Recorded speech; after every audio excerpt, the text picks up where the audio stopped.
Welcome to my podcast.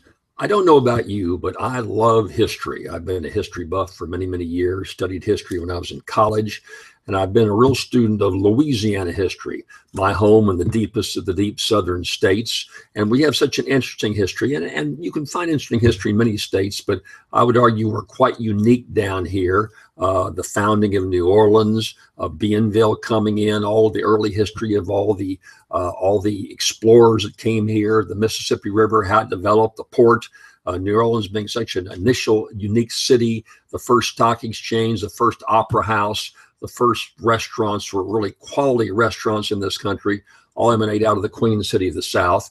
And the rest of the state's history is so colorful from the Civil War times right up to current, where Louisiana supplies so much to the rest of the country, the nation's largest producer of seafood, of sulfur, of oil and gas, chemicals, on the chemical industry up and down the Mississippi River. I've written about that a good bit.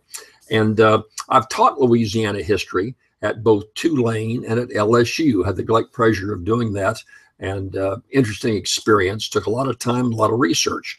And in my research, I found that the two most important figures in the history of Louisiana that brought the state into the Union, that brought it where it was today, are Thomas Jefferson, the third president of the United States, and Andrew Jackson, the seventh president of the United States.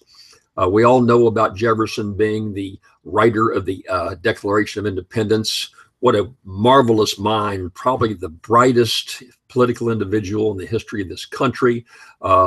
Great architect, designed Monticello, did so many interesting things in his life, and a real stalwart. And of course, the hallmark, I think, was the buying of the Louisiana Purchase when he negotiated the sale with Napoleon and brought Louisiana into the mainstream, taking it away from the French and putting this whole massive amount of property into the U.S.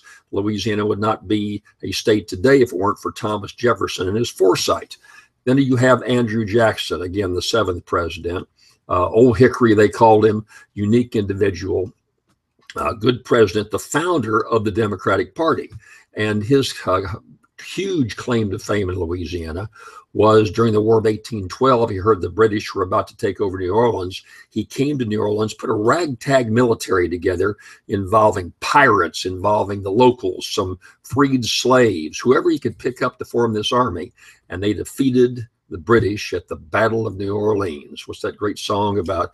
They saw the British coming, they fought that battle at the city of New Orleans. And so Jackson is a huge focus, the man that saved this country and our state from going under British rule. We'd be speaking French or be a British protectorate if it wasn't for Andrew Jackson. So the two most important figures in Louisiana history, in my opinion.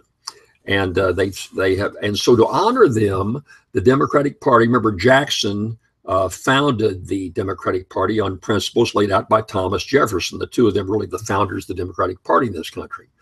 So to honor them, the Democratic Party for many years has had the annual Jefferson-Jackson Day, where it's a fundraiser, it's the gathering of all the party. They have a Jefferson-Jackson Day in states all over the nation, all over the country.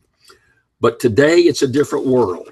We're judging what happened many, many years ago on our values of today.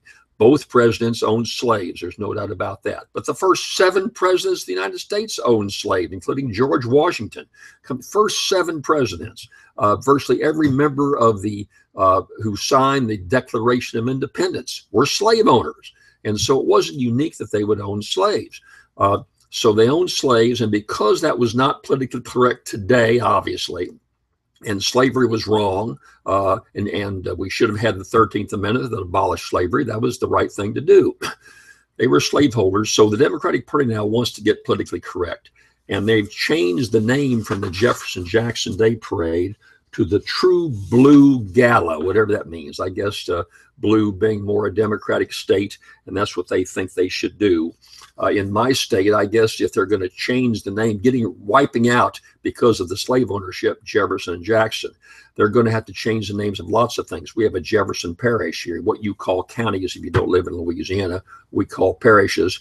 You've got Jefferson Parish, Jackson Parish. You've got Thomas Jefferson High School down in New Orleans. You have Jackson, Louisiana. So I guess we're going to have to change all those names to be politically correct.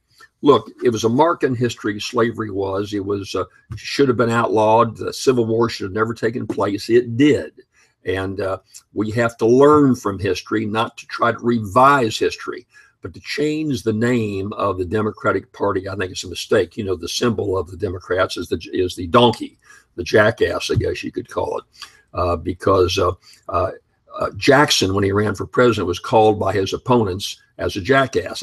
And so he laughed about it and took that symbol of the donkey as the emblem of the Democratic Party. And so he made fun out of the particular name. I guess if you want to look at history and look at what the Democratic Party is doing to their party and to this country, we know who the real jackasses are. So that's my commentary, and I'm glad you visited with me today, and we'll talk to you again next week.